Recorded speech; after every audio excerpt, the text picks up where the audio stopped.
جی بسم اللہ الرحمن الرحیم.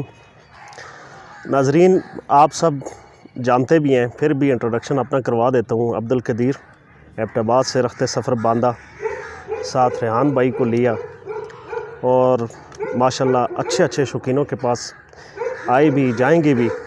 اور یہ مقصد شوق دیکھنا، ان پہ نالج اور ان پہ ڈسکشن کرنا، سیکھنا ہے. آج ماشاءاللہ ہمارے پاس شوق کے لیجنڈ ذوالفقار حیدر شاہ صاحب، شکریہ. ان کے پاس بڑی خواہش تھی ان سے ملاقات کرنے کی. ان کا بھی بہت شکریہ ادا کرتا ہوں کہ انہوں نے اپنا قیمتی وقت ہمیں دیا ہے. تو سر شوقین آپ کی قدر کرتے ہیں جی، اتنا آپ نے سفر کیا. جزاک اللہ سر. سر بات کریں گے امروہہ میٹھی کے اوپر. بیسیکلی تو امروہہ کلر ڈیفرنس تو ہر بندے کو پتہ ہے کہ امروہہ لال ہے اور میٹھی جو ہیں یہ ساوے ہیں. ان کے فیچرز کا ڈیفرنس کیا ہے، یا پہلے دور میں جو امروہہ ہوتے تھے اب میں کیا ان میں فرق ہے یا نہیں ہے؟ بھائی سب سے پہلے تو آپ کا شکریہ، آپ یہاں پہ تشریف لائے. جزاک اللہ سر. اور آپ نے مجھے بھی اس قابل سمجھا کہ میں ان مرغوں کے متعلق کچھ بریف کر سکوں، بتا سکوں. بھائی اصل میں امروہہ جو ہے یا میٹھی جو ہے، اس کا جو بیس ہے وہ تو میاں والی ہے. جی بالکل. ان لوگوں کی مہربانی ہے کہ ان کی وساطت سے یہ اتنی اچھی نسلیں جو ہیں یہ ہمارے پاس بھی آ گئیں. اور پھر دوسری ان کی مہربانی یہ ہے کہ اس کے بعد بھی انہوں نے اپنا جو اپنی اچھی لائنز کا خون تھا وہ دیتے لیتے رہے، اور اس سے ایک نسل جو ہے نا جی وہ آگے محفوظ ہو گئی. آپ کہہ لیں یہ ایک پروان چڑھتی ہے. امروہہ اور میٹھی جو ہے نا جی، یہ میں بچپن سے یہاں بھی اپنے، جس طرح میں ذکر کیا، میرے چچا سید افضل شاہ صاحب مرحوم سردار صاحب کے پاس نا جی یہ شروع سے نسلیں تھیں. اور انہوں نے پیر شاہ عالم شاہ صاحب، اللہ ان کی مغفرت فرمائے، اللہ ان کو جنت الفردوس میں جگہ دے، ان کے پاس سے خود لی تھی. ماشاءاللہ. اور وہ بتاتے تھے، کہتے تھے کہ بھئی میں علاقے کے جتنے بھی معززین تھے، بندیالوں کی وساطت سے، بھچروں کی وساطت سے، جو بھچر صاحبان اور بندیال صاحبان اس وقت اپنے علاقے کے جو بہت بڑے نام ہیں جی بالکل. اور بہت اچھے خاندان ہیں، ان کو لے کے وہ جاتے رہے. اور پیر صاحب نے جب انہیں اعتماد ہو گیا کہ بندہ اس قابل ہے کہ میری بیوی کو رکھ سکتا ہے یا آگے نہیں دے گا، تو انہوں نے دیے. وہ مرغے جو میں نے بچپن میں دیکھے، ان مرغوں میں اور آج کے مرغوں میں نا جی بہت فرق آ گیا. فرق اس لیے آ گیا کہ ہمارے شوقین بھائیوں نے میٹھی اور امروہہ کو میوچل کراس کروا دی. جو سبز یا ساوا نکلا اس کو میٹھی کا نام دے دیا، جو سرخ نکلا اس کو امروہہ بنا دی. اس چیز میں آ کے نا جی ان کے فیچرز کامن ہو گئے. اب جب فیچرز کامن ہو گئے ہیں تو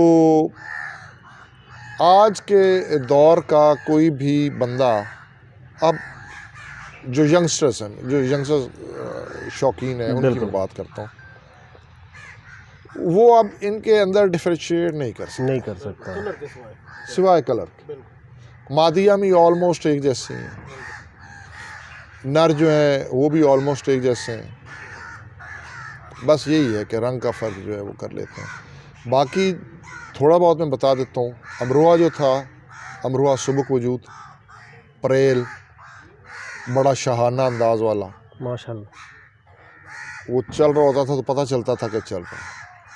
اور لکے کبوتر کی طرح تھا. کیا بات. اس کا جو فرنٹ تھا، جو باڈی جو تھی وہ لکے کبوتر والی. اس کی گردن پراپر ایس بناتی تھی، سینہ باہر نکلا ہوا ہے، گردن میں خم ہے، فزیکلی ایکٹیو. لیکن وہ زیر دمے تھے،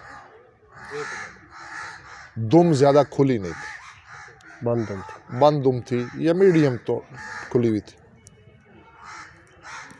منہ کے اوپر گوشت نہیں تھا، سخت ہڈی، چہرہ سخت نظر آتا تھا. لیکن اس کا لسانی کی طرح لمبوترا چہرہ نہیں تھا، اس کی لسانی کی طرح آنکھ ڈیپ نہیں تھی، چھوٹی آنکھ تھی، جی جی ہڈی بڑی تھی آنکھ کی، لیکن آنکھ ڈیپ نہیں تھی۔ لسانی کی تو ڈیپ آنکھ تھی نا، جس طرح ڈیفینیٹلی بالکل آپ یوں سمجھے کہ جس طرح میں آپ کو کیا مثال دوں، گہری جس طرح کسی شخص کی آنکھیں اندر دھنس جاتی ہیں، ہاں، کمزوری میں اکثر بڑھاپے میں وہ اس کی آنکھ ایسی، لیکن امروہے کی آنکھ چھوٹی تھی لیکن ڈیپ نہیں تھی، لیکن منہ بھی اتنا لمبا نہیں تھا۔ پھر یہ دونوں نسلوں کی جو خاصیت تھی کہ یہ ہر لحاظ سے بیلنسڈ تھے۔ ڈیفینیٹلی اگر میٹھی چوڑا تھا تو اس کا ہیڈ بھی چوڑا تھا، اس کی گردن بھی مضبوط تھی، اس کی ٹانگ جو تھی وہ امروہے کی نسبت چھوٹی تھی، لیکن اس کا تھائے بہت موٹا اور مضبوط تھا۔ تو یہ دونوں بریڈز اپنی اپنی جگہ پر بیلنسڈ بریڈ تھی۔ ماشاء اللہ۔ کلرز کا ہے وہ ڈیفرنٹ، لوگ جو ہیں ان کا ایک اپنا ہے، وہ اس کے بارے میں آپ کو غفران شاہ صاحب، بالکل فرید اللہ صاحب، وہ چونکہ ان کے گھر کے جی افراد ہیں، ان سے بہتر تو ہم نہیں آپ کو بتا سکتے نا آپ کو۔ سر جو کئی شوقین آج کل ایک اختلاف میں پڑے ہوتے ہیں کہ یہ خالص نہیں ہے، پھر لفظ خالص واقعی آپ کے بقول جس طرح آپس میں میوچل کراسنگ ہوگی، خالص تو وہ ہوتا ہے کہ لال کو لال سے ہی کراس کرایا جائے اور ساوے کو ساوے سے ہی کراس کرایا جائے۔ تو موجودہ دور میں اس حساب سے دیکھا جائے تو پھر خالص بہت کم دیکھنے کو ملیں گے یا تو نہ ہونے کے برابر لیکن اس ہوں میں گے۔ نا ایک چھوٹی سی میں آپ کو بات ایڈ کرتا ہوں۔ دیکھیں اگر آپ جین سٹڈی کریں نا ڈیفینیٹلی تو آپ ایک لائن کو بالکل لے کے علیحدہ ہو جائیں، جیسے میں نے میرٹھی پکڑ لے، میں لے کے علیحدہ ہو گیا، جی ٹھیک جی ہے، بالکل میرٹھیوں میں نے کوشش کی کہ کوئی میں سرخ پر نہ ڈالوں، بالکل ٹھیک ہے جی۔ اب اس میں یہ ہے کہ at the end of the day جب اس کا ایک پرومنٹ ہو جائے گا اس کے جینز میں، تو ڈیفینیٹلی وہ بالکل ہو سکتا ہے کہ وہ پیچھے تھرو بیک کرنا شروع کر دیں۔ اسی طرح جب سرخ جو ہیں، بالکل یہ جب آپ بالکل ان کو کسی اور لائن میں کراس نہیں کریں گے، جی بالکل سرخ کو سرخ میں کراس کرتے جائیں گے تو آہستہ آہستہ جو ہے وہ بالکل اپنے اصل کی طرف لوٹنا شروع ہو جائے گا۔ جی بالکل۔ ایک تو سر یہ ہے کہ بعض لوگوں کا یہ بھی ماننا ہے کہ جو ان کو زیادہ ان بریڈنگ کرنے کی وجہ سے ان کا ڈیکینگ پروسیس بھی سٹارٹ ہو جاتا ہے، مطلب کہ یک نسلیں ہونے کی وجہ سے ان کی جو گروتھ ہے وہ بھی افیکٹ ہوتی ہے، کوئی بالکل صحیح بیماریاں بھی پیدائشی طور پہ جنم لے دیتی ہیں، تو یہ مسائل بھی سامنے آتے ہیں۔ بالکل آتے ہیں۔ ان بریڈنگ کی وجہ سے ان کے اندر قوت مدافعت جو ہے وہ ویک ہو جاتی ہے، ویک ہو جاتی ہے، بالکل۔ ان کی لڑنے کی جو صلاحیتیں ہیں وہ بڑی حد تک کم ہو جاتی ہیں۔ بے شک۔ اچھا سر، ایک اور سوال ہے، اکثر ان میں کوئی سفید کان والے بھی آ جاتے ہیں، کچھ لوگوں کا کہنا ہے کہ ان کی بیک میں کہیں نہ کہیں مشک کا ٹچ ہے جس وجہ سے، بالکل صحیح، کیا یہ بات درست ہے؟ ایسے ہی مشکے چٹکنے تھے، اچھا مشکے چٹکنے تھے، مشکوں کو انہوں نے ساووں میں بھی ڈال دیا، جی جی بالکل، مشکوں کو امروہوں کے ساتھ بھی کراس دے دیا۔ تو وہی بتایا نا، جس طرح میٹھی اور مشکے آپس میں، میٹھی اور امروہے آپس میں کراس ہو جی گئے، جی بالکل، اسی طرح میٹھی اور مشکے بھی آپس میں کراس ہو گئے۔ ماشاء اللہ۔ سر بڑی انٹرسٹنگ سوال ہے جو لاسٹ سوال آپ سے ریان بھائی نے بھی پوچھا کہ شوق کو پریزرو کرنے کے حوالے سے، آج کل کے دور میں فراڈ، دھوکے، خاص کر سوشل میڈیا پہ یہ جب تک یہ چیز آئی ہے تو کمرشلائز بھی ہو گئی ہے، اب موجودہ دور میں تو ایک عام جیسا عام بندہ تو اس کو پرچیز کرنا اس کے لیے ایک بہت بڑا ایک مشکل ترین کام ہے۔ اس نسل کو، جو پرانی جتنی بھی نسلیں ہیں، ان کو سیو کرنے کا کون سا طریقہ ہے، مطلب کہ نسلیں محفوظ رہیں؟ اب نسلیں کم ہوتی جا رہی ہیں۔ بھائی نسلیں اسی طرح یہ ہے کہ میوچل آپس میں جو شوقین ہیں وہ پھر شیئرنگ کریں، جو ٹرسٹیبل لوگ ہیں، جن کے پاس آپ کو پتہ ہے کہ یار ان کے پاس ایک بریڈ ہے، وہ لے کے آ رہے ہیں۔ اب اس طرح نہیں ہے، اب حالت یہ ہے کہ چند ایک چیدہ افراد کے علاوہ میاں والی میں آپ کسی بھی جگہ پر چلے جائیں، تو آپ کو جو بھی سرخ مرغا مل رہا ہوگا تو وہ کہیں گے جی یہ تو امروہہ ہے. دوسرے بتائے گا کہ جی سرخ مادی ہو، کہے گا جی امروہہ ہے. ان کی بات کو آپ جھٹلا اس طرح نہیں سکتے. بڑا کوئی شوقین ہوگا جو ان کے پوائنٹس کو نوٹ کر کے تو ان میں سے غلطیاں نکالے گا کہ امروہہ کا خون ایک ایسا خون تھا کہ اگر وہ کسی عام ریزی مرغی پہ کراس ہوا ہے نر، اچھا نر، تو جو اس میں سے F1 نکلے گا آپ اس کو بھی نہیں پہچان سکتے، جو F2 نکلے گا آپ اس کو بھی نہیں پہچان سکتے. ڈیفینیٹلی.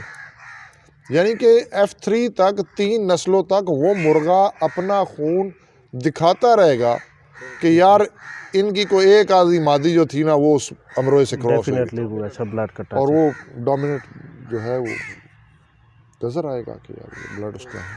سر آلموسٹ جنرل ڈسکشن ہم نے الحمدللہ کر لی ہیں، کوئی ایز سچ تو ہے نہیں ہے. آخر میں آپ شوقینوں کو کیا پیغام دیتے ہیں شوق کے دیکھیں حوالے جی، سے؟ میں شوقینوں کو یہ پیغام دیتا ہوں. آج کل بیسکلی لسانی کو آپ اسٹیٹس سمبل سے باہر نکال دیں، لیکن میں نے ایک چیز فیل کی ہے کہ امروہہ اور میٹھی یہ لوگ اپنا ایز اے اسٹیٹس سمبل انہوں نے رکھنا شروع کر دیا. بالکل. جو لڑائی کے شوقین نہیں بھی ہیں اور بالکل انہیں لڑائی سے کوئی سروکار نہیں ہے، لیکن وہ بھی چاہتے ہیں کہ یار ہمارے گھروں میں بھی امروہے کے 1-2 جوڑے پھر رہے ہوں اور لوگ کہیں کہ جی فلاں جو ملک صاحب ہیں، چودھری صاحب ہیں، خان صاحب ہیں، فلانے سر ہیں، ان کے پاس یا جو ہے نا وہ امروہے. بالکل یہ بات درست. تو انہیں چاہیے کہ ایک تو یہ کہ وہ فضول میں پیسے نہ کریں. کیوں؟ جب ایک کسی بندے کو جو کچھ نہیں کرتا اور وہ میاں والی کی کسی منڈی سے کوئی سرخ ریزہ نر کراس ہوا کہیں آئی گیا ہے وہ اسے اٹھا لاتا ہے، کوئی مادی سرخ پکڑ لیتا ہے جس کے اوپر تھوڑے بہت ڈاٹس لگے ہوئے ہیں اور اس کو وہ جناب بالکل اس طرح شو کرتا ہے کہ جی میرے پاس تو امروہہ تھا اور آج سے 10 سال پہلے کا اور 15 سال پہلے کا یا 20 سال پہلے کا ہے، اور وہ کسی بھی شریف آدمی کو 1.5-2 لاکھ روپے کا دے دے گا. تو اس ایزی گوئنگ میں یہ ہے کہ چلو اس کا تو پیسہ بھی ضائع ہوا ہے، ساتھ یہ کہ اس کو چیز بھی اچھی نہیں ملی. بے شک. تو رابطہ کریں، اچھے شوقینوں سے رابطے کریں، شوقین دے دیتا ہے. بالکل یہ بہت امپورٹنٹ بات انہوں نے کی کہ اسٹیٹس سمبل اس کو پروموٹ نہ کریں، پیسے دے کے نا تو 2 نمبری کو پروموٹ نہ کریں. بے شک بچیں ان سے. بے شک جھوٹ بولا جاتا ہے، غلط بیانیاں کی جاتی ہیں خاص کر سیل پرچیز کے معاملے میں. اور خاص کر انہوں نے جو بات کی نا اسٹیٹس سمبل کی، یہ بات میں کئی دفعہ نوٹ بھی کر چکا ہوں. کئی لوگوں کا سوچ یہ ہے، ان کی تھنکنگ یہ ہے کہ جس بندے کے پاس 15, 20 یا 50 پرندے ہیں، 100, 150 پرندے، وہ بہت بڑا شوقین ہے. لیکن شوقین کی تعریف میری نظر میں یہ ہے کہ اگر کسی شوقین نے ایک مرغہ رکھا ہوا ہے لیکن اس مرغے کا وہ حق ادا کر رہا ہے، اور کوالٹی اس کی کوالٹی، پھر اس کی کیئرنگ اور ساری چیزیں اس کا حق ادا کر رہے ہیں، تو وہ شوقین ہے. بجائے اس کے کہ کسی نے 20 مرغے رکھے ہوں لیکن ان کا وہ حق ادا نہ کر رہا ہوں، ان کی کیئرنگ نہ کر رہا ہوں، پھر ان کی سمجھ بوجھ نہ رکھتا ہوں، تو میرے خیال میں وہ شوقین نہیں ہے. وہ شوقین ہے میری نظر میں جس نے ایک مرغہ رکھا ہو اور صحیح کیئرنگ کر کے پراپر اس کی ساری جو اس کی جو طریقہ کار ہے، اس کا جو نظام ہے، اس کو بریڈ کو سمجھتا ہے، اس کے سارے پوائنٹس کو سمجھتا ہے، تو میرے خیال میں وہ شوقین ہے. تو آخر میں سب ناظرین سے یہ ریکویسٹ ہے کہ انسان خالق کل اللہ کی ذات ہے، کوئی بھی مکمل نہیں ہے، انسانوں سے غلطیاں بھی ہوتی ہیں، خطائیں بھی ہوتی ہیں. آپ ضرور ہمیں اپنی جو قیمتی رائے ہیں وہ ہمیں کمنٹ باکس میں شیئر کر دیں، بتا دیں میسج کر کے. ہم آپ کے بہت مشکور رہیں گے، اور ذوالفقار شاہ صاحب کے خصوصی طور پہ مشکور ہیں کہ انہوں نے بہت قیمتی وقت یہاں پہ دیا ہے. اللہ تعالیٰ ان کو بھی سلامت رکھے اور سب شوقینوں کو سلامت رکھے. جی بہت شکریہ جی، والسلام.